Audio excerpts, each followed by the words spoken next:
weight, most of us eat better and start working out. For our next guest, her fitness plan included getting enough sleep and the right kind of sleep. Please welcome Fina Gonzalez and Dr. Raza Pasha from the Pasha Snoring and Sinus Center. Hi there. All right, sleep is one of those things that so many of us just don't get enough of. It's one of the #1 complaints that Americans have is what do you don't get enough of? It's like sleep and then money, right? But when it comes to that phrase, getting your beauty sleep, Grandma always said it. There's a lot to what Grandma said. Right, absolutely. And when we talk about sleep, we cannot underestimate the importance of sleep when it comes to your health. And in our clinic, we take sleep very, very seriously. In fact, when we talk about sleep, we give it as much importance as diet and as exercise. And when someone says, I haven't gotten enough beauty sleep, what they're essentially saying is, I haven't gotten proper quality sleep. Right, restorative sleep, because that's the time that your body just takes care of what may have gone wrong during the day. Absolutely, and I call it the 2 R's. There's 2 important functions of sleep when it comes to beauty sleep. One is regeneration, and the other one is rejuvenation. And we talk about rejuvenation, that's the more intuitive aspect of sleep. If you don't get enough sleep, mentally, you wake up tired, you're fatigued, you got a lot of mood, you know, your mood's not the best, and it shows in your face. And the second is the regenerative properties of sleep. And just like a car, when you go through your day, your body wears and tears. And it's at night is when you regenerate your cells and the rest of your body. As a friend told me once, she goes, there's a reason why sleep deprivation is used as a form of torture. Absolutely. You know, because it can be torturous. All right, Fina, for you, were nodding your head as he was you know, going off on some of those symptoms. What was happening with you? I was not getting well sleep. I gained a lot of weight also. And my daughter, she started nursing school last year. She goes, Mom, you really need to get that checked, because she said that I would gasp for air at night and I would snore very loud. Yeah, and we're looking at pictures of you before you got your sleep situation worked out. You, that's about 65 pounds heavier? Yes. All right, so your daughter's the one who noticed, and that's usually what happens, Dr. Pasha, is that a family member will say, #1, you snore something fierce, right? And #2, what your daughter was noticing with you was that you were gasping for air. And did you realize that was happening? No, I did not. Had no idea? I can feel myself snore sometimes, but I never knew I was gasping. Yeah, and you also knew that you weren't getting the right type of sleep because you were so tired? I would wake up tired. I have no energy. Yeah, we were talking in the green room how, because I at one time was so tired like that as well, in the green room, how I said, did you like wait for like traffic lights to turn red so you could get a good like minute or 45 seconds? I drive like 30 minutes home every day to and from work.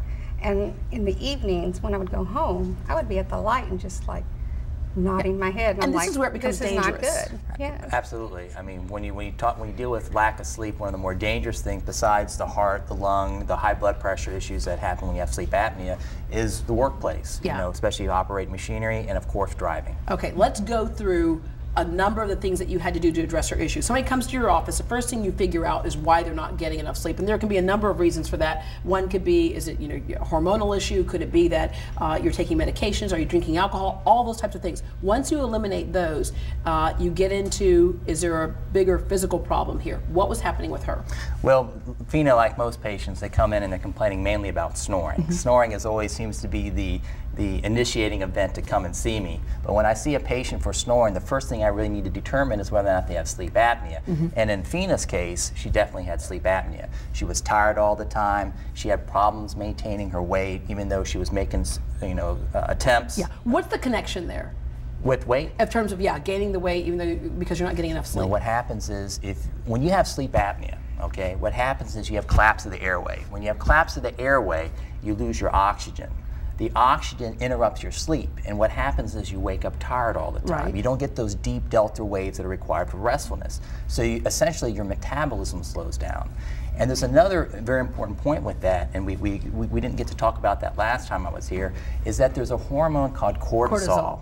And cortisol is something that we don't really understand. We don't talk about as much. We talk about insulin and glucose. But cortisol regulates the transition from sugars to fat. And if you interrupt your sleep, you literally slow down your metabolism. Okay, so that's where you feel like a lot of your weight gain came from. Okay, what else was she dealing with? Well, she was tired all the time. Right. A lot of people feel down. They're moody. They just don't feel themselves. They have difficulty just maintaining their everyday lifestyle. Right. And she had all those symptoms. Okay, how did you address them? Because this was not just like a one procedure necessarily for her, because there were a variety of issues contributing to this. Okay, once we determined that Fina had sleep apnea, then what we did is we decided how we're going to treat it. And the most common way of dealing with sleep apnea is with one of these machines right here. This is actually a mask. It's called a CPAP machine, and it's connected to a breathing machine.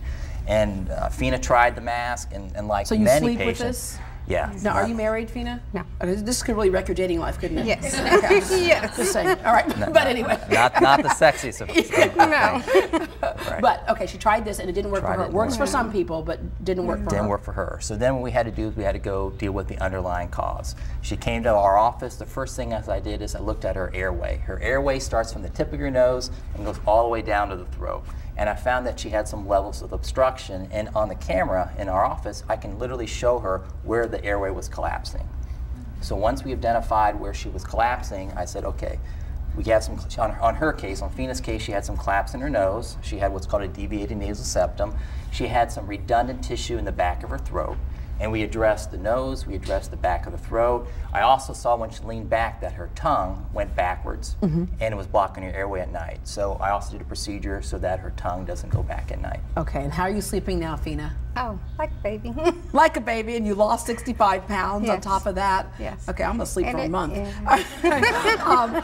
Awesome. Yes. So, and again, if people have that kind of problem, come in. It is something you can, through different steps, figure out what it is and get it taken care of once and for all. And we got to give Fina credit. She came in with a very good attitude. A lot of patients come in, they just want a quick fix. Yeah. It's more than just that. She had a good attitude. She really wanted to change her lifestyle, and the combination of her surgery allowed her to accomplish the things that she wanted to do. All right, thank you all very much. Before we go, I have a quick question, because somebody I know had to sleep in another room last night because somebody else I know was snoring.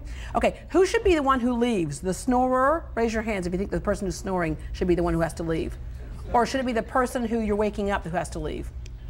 Oh, okay. I can tell the two snorers in the room. Right. All right, Dr. Pasha, who should have to leave? I'm going to give you my business card so you can give it to your husband. Okay, good. All right. All right, thank you very much. You can find out more by going to PashaMD.com. That's PASHAMD.com. Next, that tan may have been nice for the summer, but what's it going to look like later?